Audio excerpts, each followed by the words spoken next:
ഒരു സമ്പത്ത് കൈവിട്ടു പോരുത്.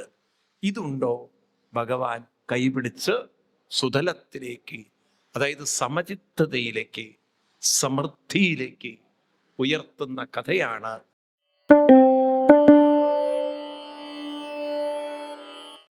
ഭാരതത്തിൻ്റെ ഒരു പ്രത്യേകത നോക്കൂ, നമുക്ക് കൊതി വരും. കാശ്മീർ മുതൽ കന്യാകുമാരി വരെ ഹിന്ദു സംസ്കാരം നിറഞ്ഞു നിൽക്കുന്ന ഒരു രാജ്യമാണ് ഏത്? ഭാരതം.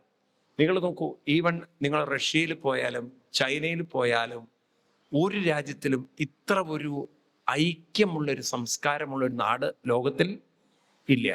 കാശ്മീരികളുടെ ഭാഷയും വസ്ത്രം വ്യത്യാസമാണ്, ഓരോ സംസ്ഥാനത്തിൻ്റെയും ഭാഷയും എല്ലാം വ്യത്യാസമാണ്. പക്ഷെ ഹിന്ദു ഒരിക്കലും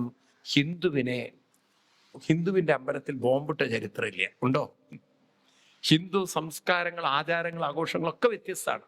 ഇവിടെ ഇപ്പോൾ ഗുരുവായൂരിലാണെങ്കിൽ നിങ്ങൾക്ക് ശ്രീകോവിലിൻ്റെ അടുത്തേക്ക് അവിടെ പുറത്തുനിന്ന് തൊഴാനേ പറ്റുള്ളൂ.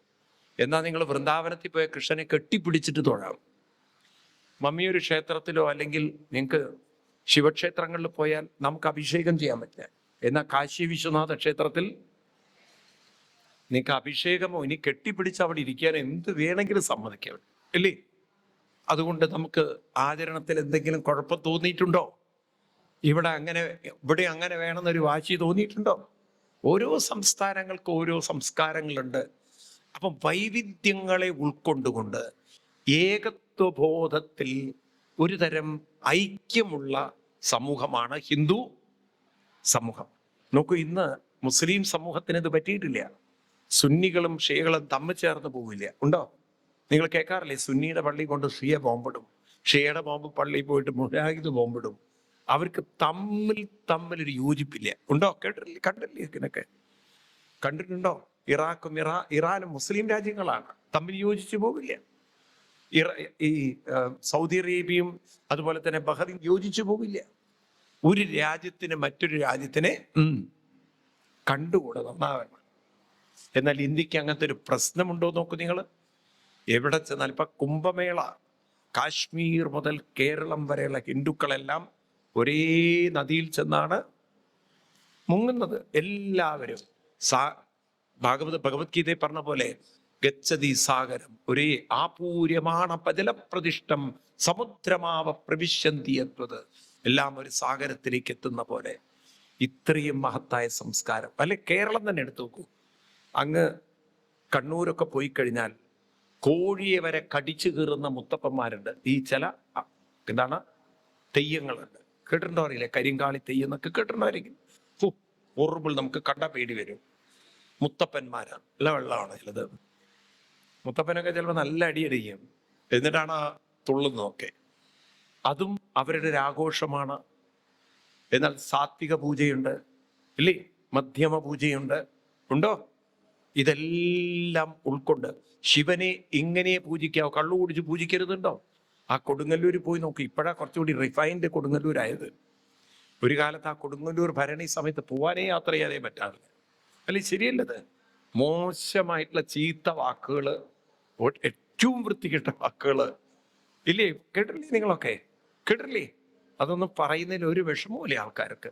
പക്ഷേ ഇതൊക്കെ, ഈ വൈവിധ്യങ്ങളെയൊക്കെ ഉൾക്കൊണ്ടുകൊണ്ട ഒരു സംസ്കാരമാണ്. അതായത് ആർക്കും അവരുടെ ഇഷ്ടപ്രകാരം ആരാധിക്കാനുള്ളൊരു സ്വാതന്ത്ര്യവും ഒക്കെ കൊടുത്ത ഒരു സംസ്കാരം. ഇങ്ങനെയൊരു സംസ്കാരം ലോകത്തിൽ എവിടെയുള്ളൂ? ഭാരതത്തിലേ ഉള്ളൂ.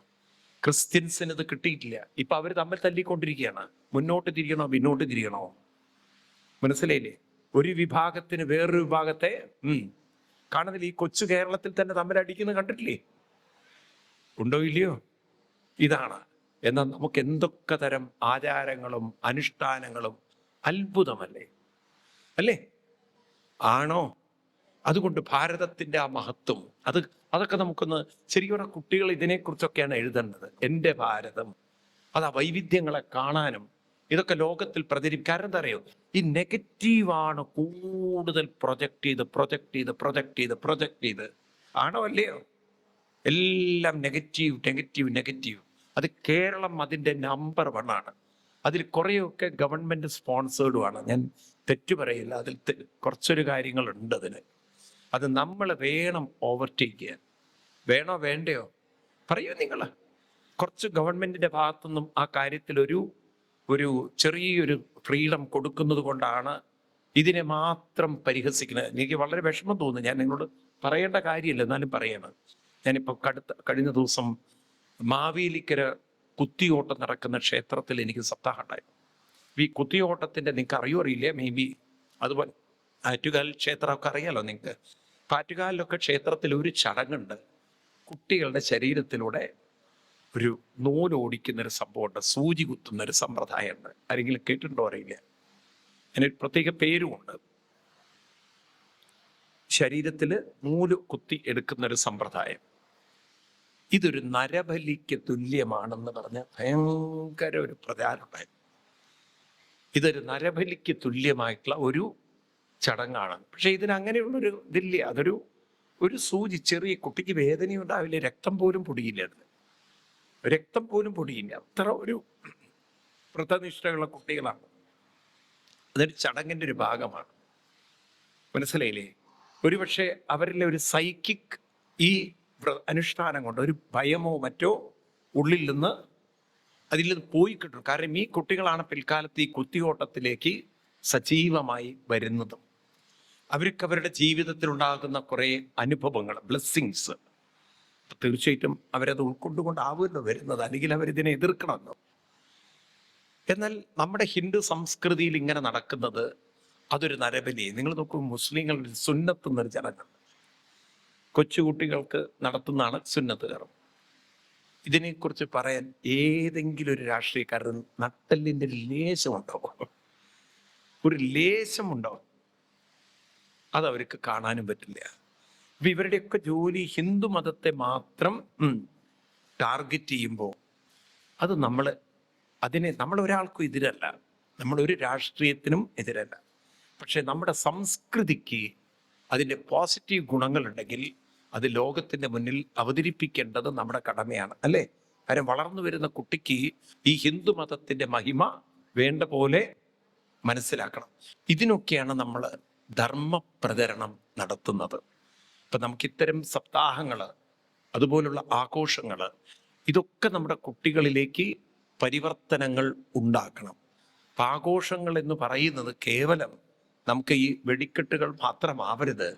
ഇങ്ങനെയുള്ള ധർമ്മ പ്രചരണങ്ങളും നമ്മുടെ സംസ്കൃതിയുടെ മഹത്വം കുട്ടികളിലേക്ക് എത്തിക്കാൻ എനിക്ക് നമ്മളൊക്കെ പറയാനുള്ള ക്രമേണ നമ്മുടെയൊക്കെ ഉത്സവങ്ങളിൽ നാമജപത്തിൻ്റെ വലിയൊരു ആഘോഷവും കൂടി വരണം. ആ ന്യൂനത നമുക്ക് പരിഹരിച്ചെടുക്കണം. അപ്പം അതിനൊക്കെ എന്ത് സമ്പത്ത് ചെലവാകുമോ ആ സമ്പത്ത് എല്ലാവരും കൂടി ചേർന്ന് കണ്ടെത്തി ചെലവഴിക്കാൻ നമുക്ക് സാധിക്കണം. വേണോ വേണ്ടയോ ഇതിനെക്കുറിച്ചൊക്കെ ഒരു തിരിച്ചറിവ് നമുക്ക് ഉണ്ടാവണം. ടുഗദറായിട്ട് നിൽക്കട്ടെ. അപ്പൊ ഈ 5 കാര്യങ്ങൾ ഏതൊക്കെയാണ്? കാമായ, സ്വജനായ, അർത്ഥായ, പിന്നെന്താ പറഞ്ഞത്? യശസ്സേ, അഞ്ചാമത്തത് എന്താ പറഞ്ഞത്? ധർമ്മായ. ഇത്തരം കാര്യങ്ങൾക്ക് വേണ്ടി ഒരു സമ്പത്ത് ചെലവഴിക്കുമ്പോഴാണ് ഒരു വ്യക്തി നന്നാവുന്നത്, കുടുംബം ഐക്യത്തിൽ നിൽക്കുന്നത്, ഒരു സമൂഹം ഐക്യത്തിൽ നിൽക്കുന്നത്, ഒരു രാജ്യം സുരക്ഷിതമായിരിക്കുന്നത്. സംസ്കാര സമ്പന്നമായ രാജ്യത്തിലെ ഈവൻ നമുക്ക് കച്ചവടം പോലും, കൃഷിയും കച്ചവടവും എല്ലാം നിലനിൽക്കുന്നു. സംസ്കാര സമ്പന്നമായ രാജ്യത്തിലെ മനുഷ്യന് ഭൗതികവും ആത്മീയവുമായ പുരോഗതി ഉണ്ടാവും. സുരക്ഷിതത്വമില്ലാത്ത രാജ്യത്തിൽ എന്ത് പുരോഗതി ഉണ്ടാവും? എന്നും കലാപങ്ങളും അക്രമങ്ങളും, അല്ലേ? അപ്പൊ കലാപങ്ങൾ വരുന്നതിന് കാരണം മനുഷ്യ മനസ്സ് ശരിയല്ല എന്നർത്ഥം. അപ്പൊ ഈ ധർമ്മ സംസ്കാരം കൊണ്ട് അവരിൽ നല്ലൊരു സംസ്കാരമുണ്ടെങ്കിൽ അവിടെ കലാപം അല്ല ഉണ്ടാവുക, കലഹങ്ങളല്ല ഉണ്ടാവുക. അവിടെ മറിച്ച് എല്ലാവരുടെ ഉള്ളിലും കലകൾ ഉണ്ടാവും. കലാപത്തിന് പകരം മനസ്സിൽ കലകൾ നിറയുമ്പോൾ ആ കലകൾ എല്ലാവർക്കും നല്ലൊരു സന്തോഷവും ഉത്സവവും നൽകും. ഭാരതം കലാപത്തിൻ്റെ മണ്ണല്ല, കലഹത്തിൻ്റെ മണ്ണല്ല. ഭാരതം കലകളുടെ മണ്ണാണ്.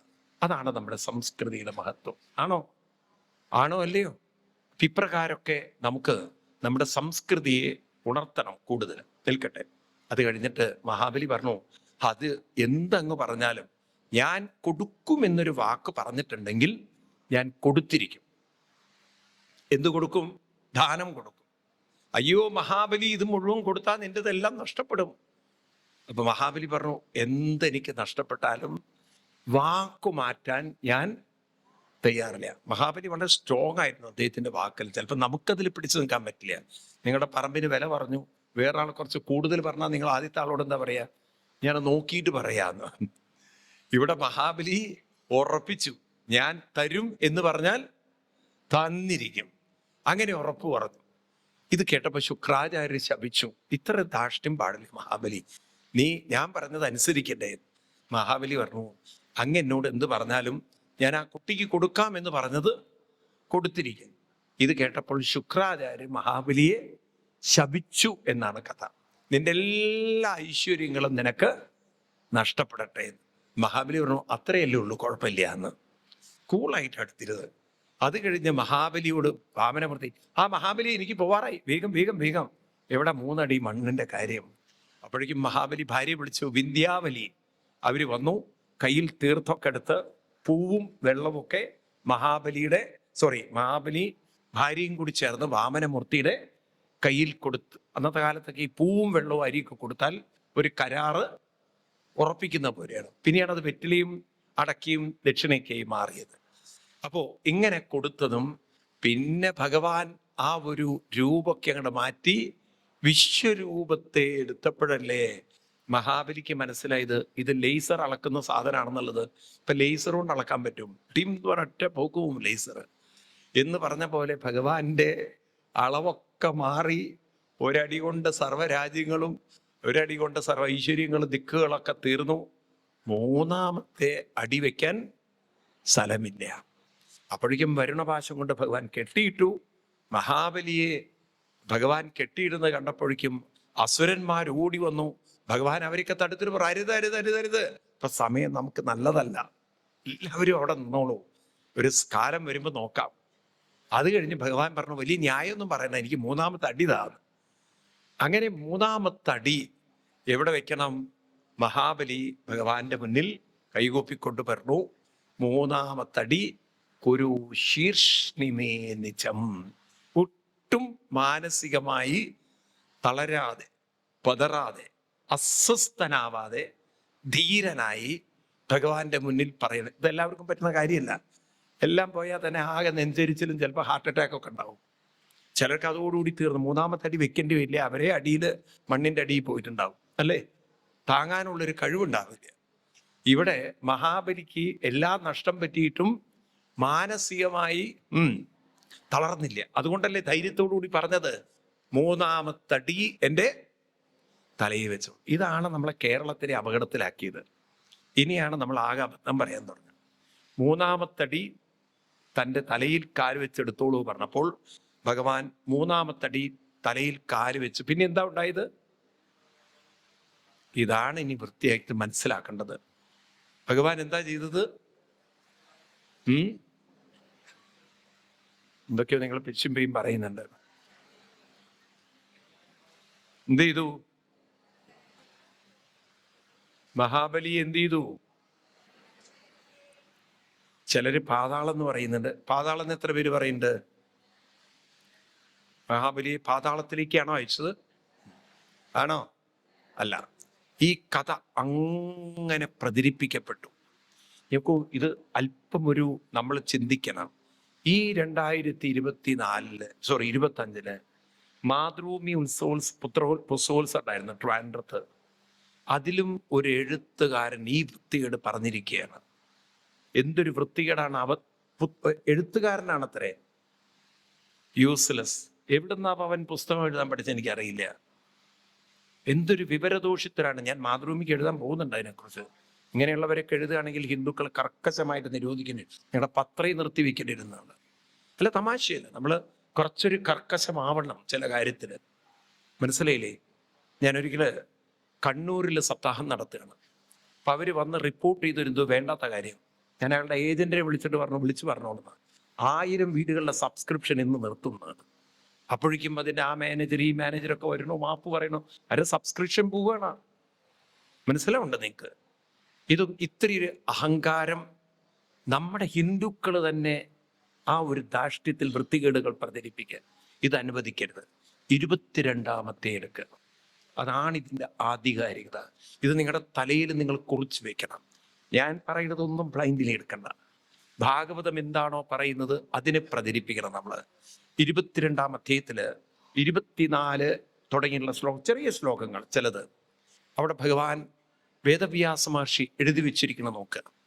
ഭഗവാൻ ഈ മഹാബലിയെ അനുഗ്രഹിച്ചുകൊണ്ട് പറയണ ബ്രഹ്മൻ 24-ാം ശ്ലോകം, ബ്രഹ്മൻ യം അനുഗൃഹാമി.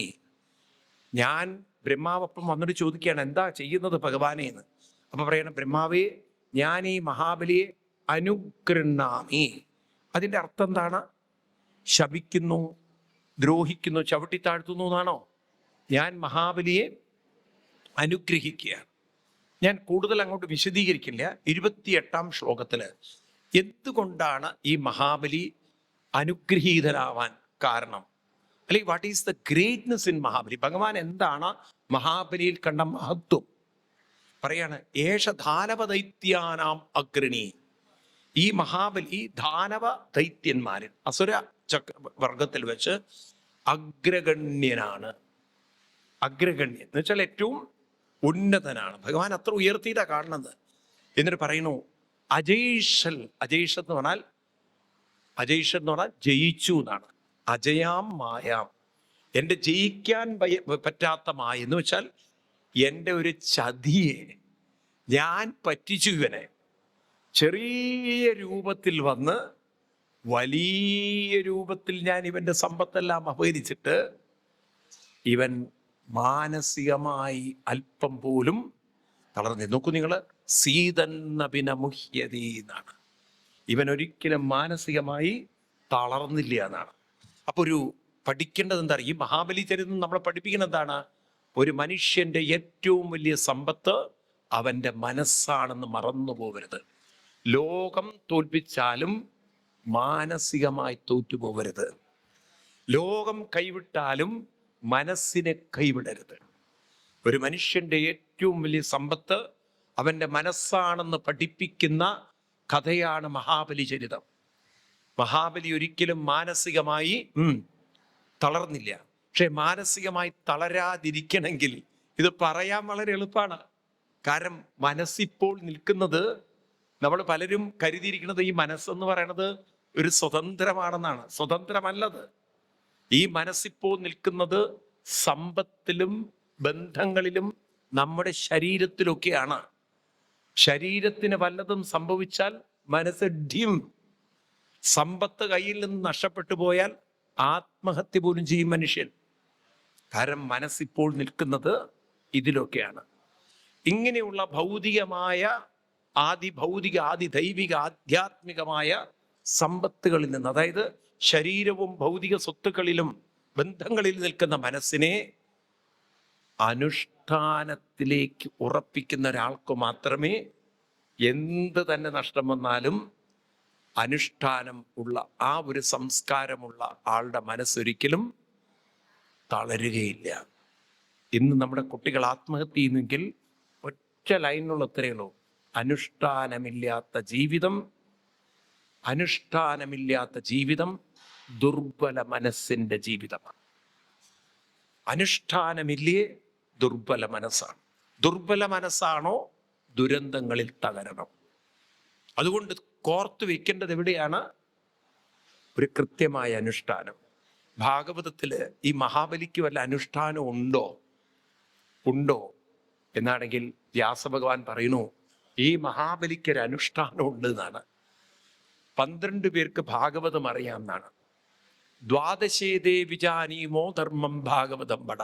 ഇത് വരുന്നത് 6-ാം സ്കന്ധത്തിൽ 3-ാം അധ്യായത്തിൽ 21-ാമത് ശ്ലോകത്തിലാണ്. അവിടെ 21ഉം 22ഉം ശ്ലോകത്തിൽ പറയും, ദ്വാദശേതേ വിജാനീമോ ധർമ്മം ഭാഗവതം പട ശുദ്ധം ദുർബോധം യജ്ഞാത്വ അമൃതമശ്രുതേ. ആരൊക്കെയാണ് അറിയുന്നവര്? സ്വയംഭൂ നാരദശംഭൂ കുമാര കപിലോ മനോ പ്രഹ്ലാദോ ജനകോ ഭീഷ്മോ ബലി വയ്യാസകി വയം ഏതേ ദ്വാദശം. ഇപ്രകാരം 12 പേർക്ക് ഭാഗവതം അറിയാം. ഭാഗവത ധർമ്മം അനുഷ്ഠിക്കുന്നവരാണ് അവർ. അപ്പൊ മഹാബലി വെറുതെ അങ്ങോട്ട് തളരാതിരുന്നതല്ല, ഒരു കൃത്യമായ അനുഷ്ഠാനം ഉണ്ടായിരുന്നു. ഒരു കാര്യം കൂടി നിങ്ങളുടെ ശ്രദ്ധയിലേക്ക് വരുത്തുകയാണ്. ഭഗവാൻ ബ്രാഹ്മണരിൽ വെച്ച് സർവശ്രേഷ്ഠ ബ്രാഹ്മണനായി കണ്ടത്, ഭഗവാൻ പറയുന്നു ബ്രാഹ്മണരിൽ ഏറ്റവും സർവശ്രേഷ്ഠ ബ്രാഹ്മണൻ ആരാണ്?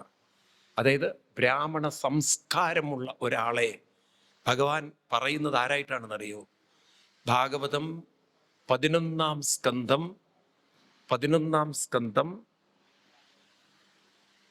16-ാമത് അധ്യായം 35-ാം ശ്ലോകമാണ് തോന്നുന്നത്.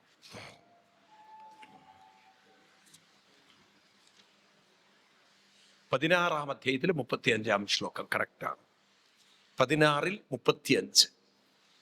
അവിടെ ബ്രഹ്മണ്യാനാം ബലിരഹം എന്നൊരു വാക്കുണ്ട്. ബ്രഹ്മണ്യാനാം, അതായത് ബ്രാഹ്മണരിൽ, ബ്രഹ്മത്വം ഉള്ളവരിൽ, ബ്രഹ്മണ്യാനാം ബലി അഹം, ഞാൻ മഹാബലിയാവുന്നു. അപ്പൊ അസുരനായി ജനിച്ച മഹാബലിയെ ഭഗവാൻ ഉദ്ധവരോട് പറയാണ്, ഞാൻ കാണുന്നത് ആരായിട്ടാണ്? ബ്രാഹ്മണ ശ്രേഷ്ഠനാണ്. അപ്പൊ ജന്മം കൊണ്ടല്ലല്ലോ മഹാബലി ബ്രാഹ്മണനായത്, ആ മഹാബലിയുടെ അനുഷ്ഠാനത്തിന്റെ ശക്തി കൊണ്ടാണ്. മനസ്സിലാവുണ്ടല്ലോ? തളരുന്ന മനസ്സുകളെ അല്ല ഭഗവാൻ ആദരിക്കുന്നത്. ആരെയാണ്? തളരാത്ത. വീണ്ടും നമുക്ക് 8-ാം സ്കന്ധത്തിൽ 22-ാം അധ്യായത്തില് 33-ാം ശ്ലോകത്തിലേക്ക് പോവാം. ഭഗവാൻ മഹാബലിയെ അനുഗ്രഹിക്കുകയാണ്. ഇന്ദ്രസേന മഹാരാജ യാഹിവോ ഭദ്രമസ്തുതേ സുതലം സ്വർഗ്ഗവിപ്രാപ്ത്യം ജ്ഞാതിവിപരിവാരിത. ഭഗവാൻ അഭിസംബോധന ചെയ്യുന്നത് ഇന്ദ്രസേന മഹാരാജാണ്. ഭഗവാൻ ചവിട്ടിത്താഴ്ത്തുന്ന ആളെ അങ്ങനെ വിളിക്കുവോ? അനുഗ്രഹിക്കുന്നത് കൊണ്ടാണ് അതിനെ വിളിക്കുന്നത്. ഇന്ദ്രസേന മഹാരാജ. കണ്ടു നിങ്ങൾ ശ്ലോകം? കണ്ടു നിങ്ങൾ? 8-ാം സ്കന്ധം 22-ാം അധ്യായം 33-ാം ശ്ലോകമാണ്. ഇന്ദ്രസേന മഹാരാജ യാഹിബോ ഭദ്രമസ്തുതേ, അങ്ങക്കെല്ലാ ഭദ്രവും ഞാൻ അനുഗ്രഹിക്കുന്നു. ഇത് അനുഗ്രഹമാണോ ശാപമാണോ? പറയൂ. അനുഗ്രഹമാണ്. എന്നിട്ട് പറയണത് സുതലം സ്വർഗ്ഗവിപ്രാപ്ത്യം. ഈ വാക്ക് നമ്മൾ പ്രചരിപ്പിക്കണം. വെറും സുതലല്ല, സ്വർഗ്ഗബി പ്രാപ്ത്യം സുതലം. എടുത്തു പറയണത് സ്വർഗ്ഗബി എന്നാൽ സ്വർഗത്തേക്കാൾ ഉന്നതമായ, സ്വർഗത്തേക്കാൾ സർവശ്രേഷ്ഠമായ, സ്വർഗത്തേക്കാൾ ഉപരിയായ സുതലം അങ്ങക്ക് ഞാൻ ജ്ഞാതിവി പരിവാരിത, ബന്ധുക്കളോടുകൂടി പോയാൽ. ഈ ഒരു വാക്കാണ് സത്യത്തിൽ മഹാബലിയെ ചവിട്ടിക്കൂട്ടി പാതാളത്തിലെത്തിച്ചത്. ഇതിൻ്റെ പിന്നിലുണ്ടല്ലോ ഒരു വൻകിട ചതിയായിരുന്നു. നിങ്ങൾക്കറിയോ, നമ്മുടെ കേരളത്തിലെ വിദ്യാഭ്യാസം മുഴുവൻ കൈകാര്യം ചെയ്തത് ക്രിസ്ത്യൻ മിഷണറിമാരായിരുന്നു. ക്രിസ്ത്യൻ മിഷണറിമാരാണ്. അങ്ങനെയാണ് ജർമ്മൻ ഗുണ്ടർക്കൊക്കെ ഇവിടെ ഡിക്ഷണറി എഴുതിയ ആളായത്. അതിനു മുമ്പ് എന്താ ഇവിടെ ഡിക്ഷണറി ആരും എഴുതിയിട്ടില്ലേ? എഴുതാത്തതുകൊണ്ടല്ല, അവരാണ് ഇതിനെ പ്രൊമോട്ട് ചെയ്തത്. മനസ്സിലായി? മാക്സ് മുള്ളർ വേദത്തിന് വ്യാഖ്യാനം രചിക്കുന്നു. അപ്പം ബ്രിട്ടീഷുകാരുടെ കാലഘട്ടത്തിൽ അവർ ഇന്ത്യൻ ഗ്രന്ഥങ്ങളെ വളരെ പഠനം നടത്തിയിട്ടുണ്ട്. അപ്പം അതില് അവർ നോക്കുമ്പോൾ ഓണാഘോഷം, ഈ ഓണാഘോഷത്തെക്കുറിച്ചൊക്കെ അവർ റെഫർ ചെയ്തിട്ടുണ്ട്. അപ്പം അവർക്ക് മനസ്സിലായി സ്വർഗത്തേക്കാൾ ശ്രേഷ്ഠമായൊരു സുതലം എന്ന് പ്രചരിക്കപ്പെട്ടാൽ പിന്നെ ക്രിസ്തു മതത്തിന്റെ സ്കൂൾ അടച്ചിടേണ്ടി വരും. കാരണം അവർക്ക് സ്വർഗം വരെയുള്ളൂ അവരുടെ സ്റ്റേഷൻ. ഇതിപ്പോ സ്വർഗത്തിനും അപ്പുറത്ത് എവിടേക്ക് കടന്നു? സുതലത്തിലേക്ക് കടന്നു എന്ന് പറയുമ്പോൾ മനസ്സിലാവുണ്ട് നിനക്ക്? നാളെ അവരുടെ തലമുറ ചോദിക്കും, ഈ ഓണാഘോഷം പഠിപ്പിക്കുന്നത് സ്വർഗത്തിനും ഉപരിയായ സുതലത്തിലേക്ക് മഹാബലി പോയി എന്നാണല്ലോ. അപ്പൊ നമ്മുടെ ബൈബിളിൽ ഈ പറയുന്ന സ്വർഗം മാത്രമല്ലേ ഉള്ളൂ, ഇതിനപ്പുറത്തേക്ക് എന്താ പറയാനുള്ളത് വെച്ച് കഴിഞ്ഞാൽ പള്ളിയിലച്ഛന്മാരെന്ത് പറയും? മനസ്സിലാവുണ്ടല്ലോ? അപ്പൊ അവർക്ക് ഒരു കാര്യം മനസ്സിലായി, സ്വർഗത്തിനപ്പുറത്തേക്ക് മഹാബലി പോണ്ട. അതിന് പകരം മഹാബലി വലിയൊരു കുഴൽക്കിണറിന്റെ മുകളിലിരുത്തി ഒറ്റ ചവിട്ടാണ്. മഹാബലി എവിടെ എത്തി? എന്നാൽ വിവരമില്ലാത്ത ഹിന്ദുക്കള്, നമ്മളെപ്പോലുള്ള മൂഢന്മാര് അത് ഏറ്റുപാടി. സത്യത്തിൽ നമ്മൾ ചെയ്തത് വ്യാസനിന്ദയല്ലേ? വ്യാസൻ എന്ന മഹാപ്രതിഭ, ആ മഹാഗുരു എഴുതി വെക്കാത്തൊരു കാര്യം ചവിട്ടിത്താഴ്ത്തി എന്ന് നമ്മൾ പ്രചരിപ്പിച്ചിട്ടുണ്ടെങ്കിൽ അതൊരു ഗുരുത്വ ദോഷമല്ലേ? എന്താ ഒന്നും മിണ്ടാത്തത്? വാമനാവതാരം ചെയ്യാത്തൊരു മഹാപരാധം ആ വാമനമൂർത്തിയുടെ മേൽ അടിച്ചേൽപ്പിച്ച് അതൊരു നിന്ദയല്ലേ നമ്മൾ ചെയ്തത്? എന്താ ഒന്നും മിണ്ടാത്തത്? ആണോ? അതേപോലെ തന്നെ നിങ്ങൾ നോക്കൂ, ഈ ഭാഗവതം എന്നൊരു കൃതിയോട് നമ്മളൊരു അവജ്ഞയല്ലേ ചെയ്തത്? ആണോ? നമ്മുടെ സംസ്കാരത്തോട് നമ്മളൊരു നിന്ദയല്ലേ ചെയ്തത്? ആണോ? അതുകൊണ്ട് ഈ തെറ്റൊരിക്കലും പ്രചരിപ്പിക്കരുത്, ഒരു ഗുരുത്വ ദോഷം ഉണ്ടാക്കരുത്, ഇല്ലാത്തത് പ്രചരിപ്പിക്കരുത്. അതുകൊണ്ടാണ് ആ ശ്ലോകം ഞാൻ കാണിച്ചു തന്നത്. 33-ാം ശ്ലോകം കണ്ണെടുത്ത് നോക്കൂ നിങ്ങൾ, കണ്ണ് തുറന്നു നോക്കൂ നിങ്ങൾ, സൂക്ഷിച്ചു വായിക്കൂ നിങ്ങൾ, ശ്രദ്ധയോടെ വായിക്കൂ. അപ്പൊ കാണാം, ഇന്ദ്രസേന മഹാരാജ യാഹിബോ പുത്രമസ്തുതേ സുതലം സ്വർഗ്ഗവിപ്രാർത്യം ജ്ഞാതിഭി പരിപാലിത. ഭഗവാൻ ഒരിക്കലും മഹാബലിയെ പാതാളത്തിലേക്ക് പറയൂ ചവിട്ടി താഴ്ത്തിയിട്ടുണ്ടോ? ഇല്ല. ഇത് മാറ്റി മാറ്റി പ്രചരിപ്പിച്ച് നമ്മൾ പറയണം. സുതലം വെറുതും സുറുതലല്ല. എങ്ങനെയുള്ള സുതലം? സ്വർഗത്തേക്കാൾ സർവശ്രേഷ്ഠമായ സുതലം. ഈ സ്വർഗം വരെയുള്ളൂ ലോകം എന്നുള്ളൊരു ചിന്തയാണ് സെമിറ്റിക് മതങ്ങളുടെ കാഴ്ചപ്പാട്. മനസ്സിലായില്ലേ? ഇസ്ലാം മതത്തിനും ക്രിസ്തു മതത്തിനൊക്കെ ഉള്ള കാഴ്ചപ്പാട്. അത് എന്തോ നമ്മുടെ ആചാര്യന്മാരും വേണ്ടത്ര അറ്റൻഷൻ ഇതിൽ കൊടുത്തില്ല. ഒന്നെനിക്ക് നിങ്ങളോട് പറയാനുള്ളത്, എത്ര ആര് ശ്രമിച്ചാലും ഭാഗവത കഥകളെ വളച്ചൊടിച്ചാലും കാലം ആരെ കൊണ്ടെങ്കിലും ഈ സത്യം വെളിപ്പെടുത്തും. ഇന്നല്ലെങ്കിൽ നാളെ അത് വെളിപ്പെടുത്തിക്കൊണ്ടേയിരിക്കും. എൻ്റെയും നിങ്ങളുടെയൊക്കെ ജോലി ഈ കാര്യം സമൂഹത്തിന്റെ മുന്നിൽ വെളിപ്പെടുത്തിക്കൊണ്ടിരിക്കുക എന്നുള്ളതാണ്. മനസ്സിലാവുണ്ടോ? അന്നത്തെ പള്ളിയിൽ അച്ഛന്മാർ അറിഞ്ഞിട്ടുണ്ടാവില്ല പിൽക്കാലത്ത് ഒരു സ്വാമി ഉദിച്ച് തന്നെ വരും എന്നുള്ളത്. അവർക്ക് അറിയുന്നുണ്ടാവില്ലായിരിക്കും. മനസ്സിലായില്ലേ? ഞാൻ കൈയടിക്കണ്ട. അതൊക്കെ ഒരു ഭഗവാന്റെ നിയോഗം കൊണ്ട് നമുക്ക് തെളിഞ്ഞു കിട്ടുന്നു. ചില ഗുരുക്കന്മാരെ കാണിച്ചു തരും. നമ്മുടേതെന്തുണ്ട്? നമ്മളൊന്നുമല്ല. ഓരോ ഗുരുക്കന്മാരെ കാണിച്ചു തരുന്നതിനെ എടുത്ത് പറയണോ മാത്രം. ഇതെല്ലാം ഗുരുക്കന്മാരുടെ ഒരു ഗുരുത്വം, അത്രയേ ഉള്ളൂ. മനസ്സിലായില്ലേ? അപ്പൊ അതുകൊണ്ട് എൻ്റെയും നിങ്ങളുടെയും ജോലിയാണ്. ഇനി ആരും ഇതിനെ ദുർവ്യാഖ്യാനം ചെയ്യാൻ നമ്മൾ പറയൂ അനുവദിക്കരുത്. ഉറപ്പല്ലേ? ആണോ? കേട്ടിട്ട് മിണ്ടാതിരിക്കുവോ? എല്ലാവരും അതുകൊണ്ട് ആ ശ്ലോകം നിങ്ങളുടെ തലയിൽ ഞാൻ ഉറപ്പിച്ചു തരുന്നത്. ഇന്ദ്രസേന മഹാരാജ യാഹിബോ ബദ്ധമസ്തുതേ സുതലം സ്വർഗ്ഗവിപ്രാർത്യം ജ്ഞാതിഭി പരിവാരിത എന്ന ശ്ലോകം മാത്രം നോക്കിയാൽ മതി. ഭഗവാൻ പാവം ഒരിക്കലും മഹാബലിയെ താഴ്ത്തുകയല്ല ചെയ്തത്, വാനോളം ഉയർത്തി അനുഗ്രഹിച്ച് അത്ര ഒരു ധന്യതയാർന്ന ഒരു കഥയാണ് മഹാബലി ചരിതം. അപ്പൊ എന്താ ഈ കഥയിൽ പഠിപ്പിക്കുന്നത് ചോദിച്ചു കഴിഞ്ഞാൽ, 2 അടി ഭഗവാൻ അളന്നു, 3-ാമത്തടി ഭഗവാൻ അദ്ദേഹത്തിനെ ഉയർത്തി എന്നാണ്. ഈ 2 അടി എന്നത് കാലത്തിന്റെ 2 അടിയാണ്. എപ്പോഴും ഓർക്കണം, കാലം നമുക്ക് 2 അടി എപ്പോഴും അളന്നുകൊണ്ടിരിക്കുകയാണ്. 2 കാര്യങ്ങൾ നമ്മുടെ കൈവശം ഉണ്ടാവില്ല എന്നെപ്പോഴും ഓർത്തോണം. ആരോഗ്യവും ഉണ്ടാവില്ല, സമ്പത്തും ഉണ്ടാവില്ല. ഓർത്തോളൂ. അത് ബന്ധുസമ്പത്തായാലും ശരി, ധനസമ്പത്തായാലും ശരി, ഇതൊന്നും എന്നും കൂടെ ഉണ്ടാവില്ല. കാലം അളന്നെടുത്ത് മാറ്റും. ഒരു സമ്പത്ത് കൈവിട്ടു പോരുത്, ഈ മനസ്സിന്റെ അനുഷ്ഠാന സമ്പത്ത്.